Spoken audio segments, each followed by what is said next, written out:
Hey, my loves, welcome back. It's your girl, Lexi, and today we're back to our series, The ABCs of Toxic Friendships and Relationships. And today we're on the letter E. E is for envy. And this one right here, this one, it doesn't always scream out to you.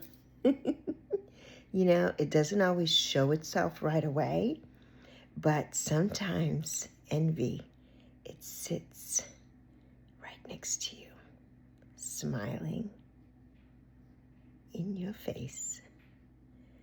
So grab a snack, come on back. Let's get into E for envy.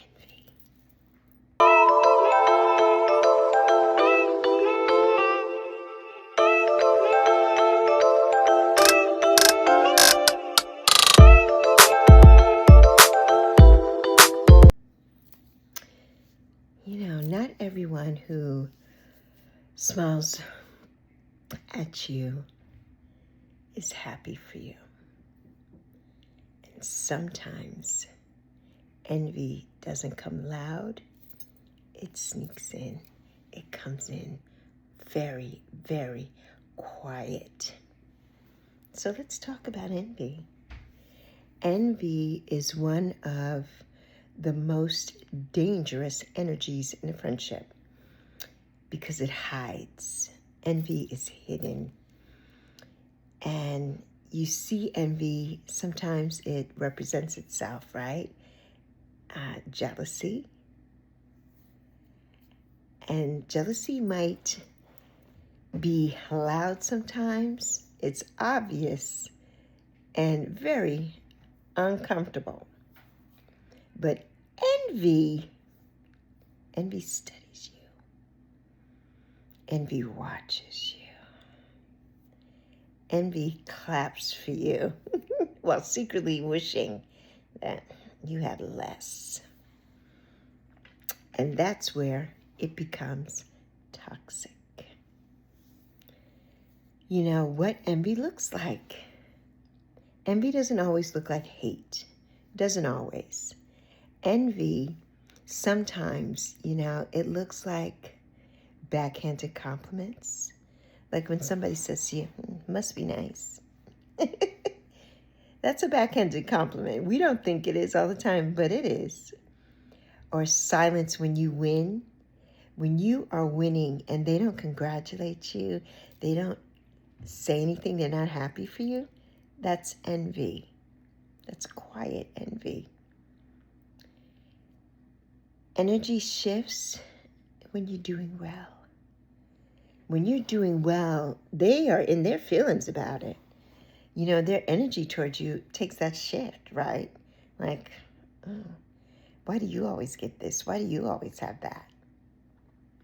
And it's support that feels forced. Like, they're supporting you, but it's like, you know, okay, I'm going to go over here and support her, but, you know, I don't really care. It's that type of energy. Like, don't come. You know, stay away. You know, stay away. So, you know, if you ever share good news, and instead of excitement, you feel like that tension, that's not your imagination, that's energy. That's energy. Envy isn't always obvious. You know, it's not always obvious. And here's the truth that a lot of people don't want to say out loud, right? And I have my notes, is what I'm glancing at. A lot of people don't want to say, is that sometimes, you know, the people closest to you struggle with your growth. So I had a friend, and that friend had everything. That friend, and this was a true friend. We had over a 10-year friendship of best friends, you know. They were best friends to me and did a lot for me and my daughter and vice versa. Sleepovers, everything. I mean, we did lots of things together. We talked about, I swear, 20 times a day. You know, that was my bestie and at the time. And this person had everything. The big house, the new big SUV. They had 2 degrees in education and different specialty from mine. And they were working at an established school and just doing amazing, right? Doing amazing. They had gone through a divorce, and then, but they were still thriving and meeting new people and just living their life, right? Living their life. And at the same time, begrudging me of mine. And when I decided to go back to college at the age of 45, I thought this person would be so happy for me, that I'm finally going back and getting my education and everything. And this person, before I even graduated, they stopped talking to me, and they were jealous. And they were jealous of my relationship with some new classmates, new people in my life, who those people aren't even in my life anymore. They were just acquaintances, people I went to school with and I studied with, and that they weren't my besties, and they weren't going to be. But they were there. We were all there for each other during that time. In our cohort, we were adults going back to school, all for different things. And because I used to talk about them, and sometimes I would do things with them, especially if we had study groups and things, she got jealous. So she begrudged that. I'm like, how do you begrudge somebody who's trying to better themselves, get my education like her, working on my bachelor's? She didn't even stay to see me finish or to get to graduate, right? She didn't come. And then for me to go straight at the age of 49, from 45 to 49, I was a 45-year-old freshman, went back to school, got my Bachelor of Arts in Educational Studies at Belmont Abbey College in Belmont, North Carolina. And then I went on to get my master's degree straight.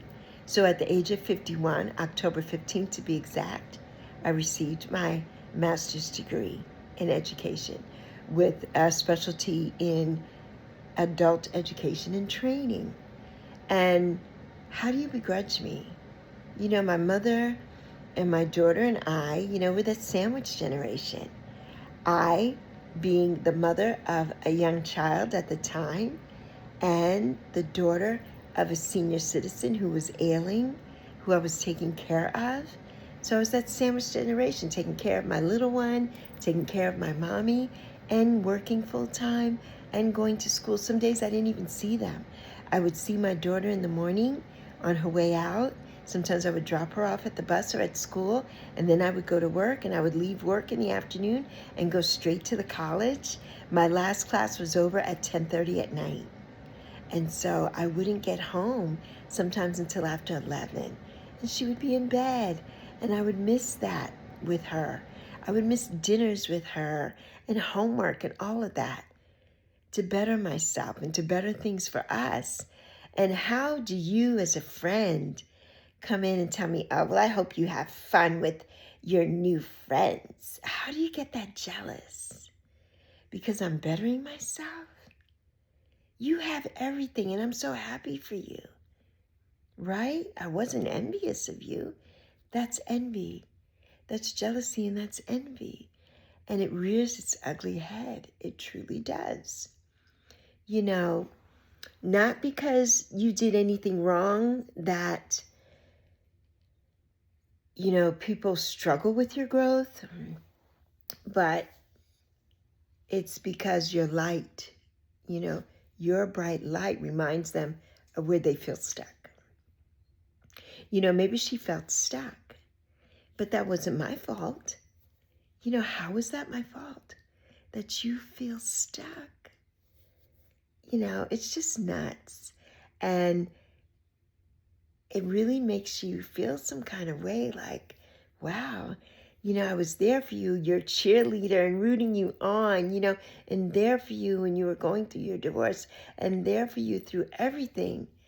And then, you begrudged me of trying to better myself and grow and get to that level where you are, right? Like, come on. They don't want to be inspired. they become envious. Be inspired by my growth. But no, they become envious, and envy damages friendships. It truly does. And envy creates competition where there should be connection, right? And we talked about this with the letter C, about comparison, right? It's the same thing with envy. It's that same thing. Envy creates distance where there should be support. Like, I was there to support her through all the different things that she was going through. And you weren't happy for me when I was trying to do better for myself. It's like, wow, I wasn't taking anything away from you. Not at all. But I guess I was taking away that spotlight.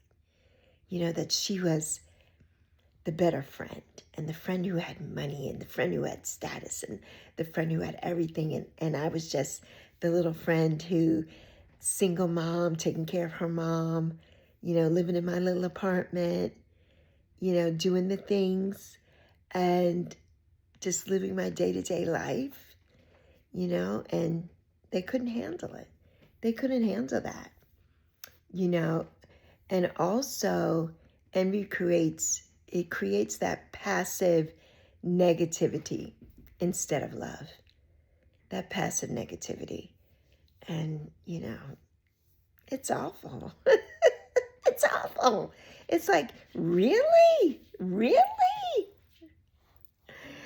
Over time, it just chips away at the foundation of a relationship. It just chips away at it because you start to feel like, I can't truly be myself. You all are listening to Ma'am. She's purposely doing this, scratching on her litter box. She's not even doing anything.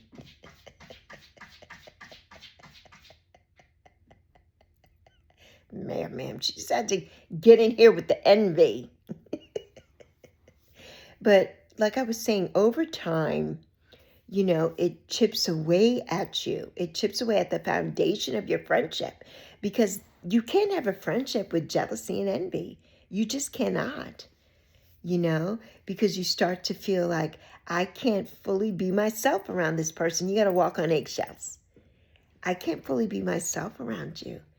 I've got to walk on eggshells, because if I say something that's going good with me, you're, going to give me that backhanded compliment, right? You're going to act like you're happy for me, but you're not. So then I got to keep things to myself. And, it's just terrible. It's just terrible. And, at the moment that you feel that, that something is off. That something is off. And that's when it starts to click in. Are you envious? Are you jealous? Are you envious? It's like crazy. And there are 4 signs that you are experiencing envy, right? And you might be dealing with envy if they celebrate others but not you. Oh, I've been there, done that. Where people celebrate everybody else but you, right? Or they thank everybody else for everything, and you do things too for them, or you send them gifts, or you do stuff. They will thank everybody, but they'll never thank you. They'll never thank you. And one of the examples of that is here on YouTube. We all send things to each other, and sometimes we do videos or shorts and things thanking people for if people want that. Sometimes people don't want to be acknowledged and thanked like that. But if people want that, right? And you see all the gifts that people get and everything, and then you do the same thing and you thank somebody, right? Mam's playing with one of her toys, and you thank you give somebody a gift, right? And they don't think that, they don't put you on blast and thank you like that. Or they get a whole bunch of things in the mail, and yours is one of them. And they don't acknowledge, right? They acknowledge everybody else. Oh, this one sent me this, and that one sent me that, and oh my goodness, I'm so grateful, I'm so this and that. Whether you sent them a pin or something, they should be grateful for that too, and thank you too, but they don't. They don't. They don't celebrate you like that. They minimize your wins, right? This is number 2. They minimize your wins. Where, like my girlfriend, case in point, here I was going back to school, right? And doing the damn thing, getting A's and working my butt off. She wouldn't celebrate that at all. She wouldn't. But every time something happened for her, she got a new certification or something was going on, I celebrated her. Always, always. You're happy for your friends and your people. And she would not do that for me. Absolutely not. And number 3 is they subtly compare themselves to you. Oh, you're comparing yourself to me? Oh, well, when I did that, when I was in school, I did this. And when I was so-and-so, I did that. And it's like, okay. Right? Like, okay.